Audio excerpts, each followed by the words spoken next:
Why players need constant ownership.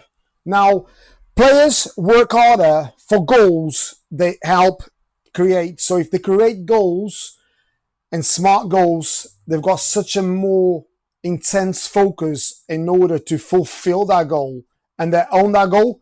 So coaches, players, we need to create more ownership on those goals. Football is a game of constant decisions. So giving you an ownership for making decisions, independent decision makers. And this is what football really needs. Players that are able to go and make decisions when and how and what and who they involve in. Now, forever we see coaches and managers trying to take away decision making. They tell them when to pass it, when to run, when to dribble, when to head the ball, when to tackle, when to stop, when to create. A lot of the times, just let the player create it. Let the player go and tackle. Let the player make their own decisions.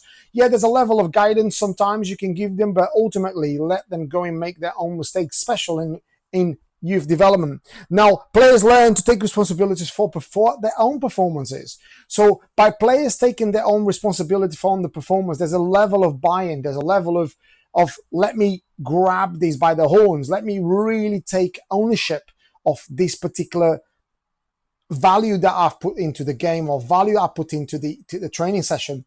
So us telling them what to do a lot of the times takes away that ownership, and ultimately ownership prepares them for the real game. So giving them that ammunition to go and actually prepare them for what is about to happen. This is what you need to work on. This is what you need to expose yourself to in the games, and this is how you need to perform, and then let them go out there and do it. Yeah, there's a level of guidance, as I said, and sometimes we try, I think our youth development, we try to replicate what you see on the tele a lot of times when you see Pep Guardiola and Arteta running up and down the line. Listen, we're talking about peak performance here, okay? These guys are talking about, they're on another level of peak performance.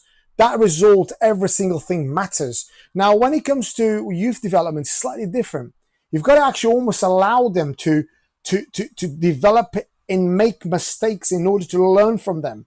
We're not looking at peak performances. You winning 10-0 against a particular team would not make a blind bit of difference in development. You might think it does, it doesn't, okay?